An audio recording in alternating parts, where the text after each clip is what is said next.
দেখলে মনে হবে বাদশাহী আমলের পরিত্যক্ত বাড়ি।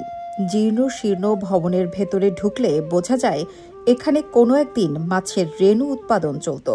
সংরক্ষণের ত্রুটি আর পানি সংকটের কারণে বন্ধ হয়ে আছে সরকারি এই খামারটি।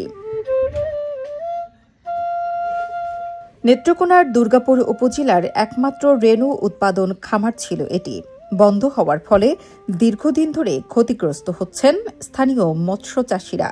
পরিত্যক্ত পড়ে থাকায় নষ্ট হয়ে গেছে হ্যাচারির অবকাঠামো। রেণু উৎপাদন বন্ধের 5 বছর পর গভীর নলকূপ স্থাপনের চেষ্টা করা হয়েছিল, তবে তা করা সম্ভব হয়নি।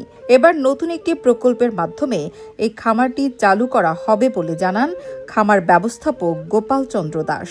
ডিপ টিউবওয়েলের পানি দিয়ে আমরা মাছের রেণু আমরা তৈরি করতাম, মোটামুটি ভালো ছিল ওই সময়। পরবর্তীতে 2000 সালের দিকে এটার লেয়ার চলে যায়, পানির লেয়ার চলে যাওয়াতে ডিপ টিউবওয়েলটা অকেজো হয়ে পড়ে এবং হ্যাচারি কার্যক্রম কিছুটা স্থবির হয়ে পড়ে।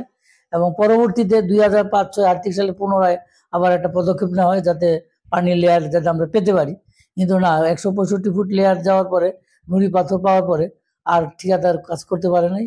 তার সেই সময় থেকেই আপাতত বন্ধ আছে। আশা করতেছি বর্তমানে একটা প্রকল্প হয়েছে, খামার উন্নয়ন প্রকল্প, সেই প্রকল্পের মাধ্যমে এখানে পানির সৃষ্টি করা হবে।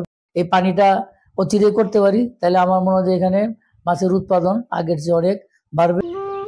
মৎস্য চাষীদের সুবিধার্থে 1960 সালে উপজেলা পরিষদ সড়কের পাশেই 6 একর জায়গায় স্থাপন করা হয় মৎস্য বীজ উৎপাদন কেন্দ্র। এরপর 1980 সাল থেকে 5টি হ্যাচারিতে বিভিন্ন মাছের রেণু উৎপাদন হতো। শুরু থেকে কার্যক্রম ভালোভাবেই চলছিল। এরপর পানি সংকট দেখা দিলে এক পর্যায়ে 2000 সালে উৎপাদন বন্ধ হয়ে যায়। এই ঈদে জামা জুতো অ্যাকসেসরিজের ডিসকাউন্ট। মৎস্য খামারটা দীর্ঘদিন বন্ধ থাকার কারণে আমরাও দুর্ভোগে আছি। আমরা চাই যে আমাদের দাবি যে দুর্গাপুর যে মৎস্য যে হ্যাচারিটা আছে এটা যাতে দ্রুত চালু হোক। এদিকে দুর্গাপুরে রেণু না পাওয়ায় রেণু সংগ্রহ করতে যেতে হচ্ছে দূর দূরান্তে। এতে যেমন খরচ বাড়ছে তেমনি কষ্টও পোহাতে হচ্ছে।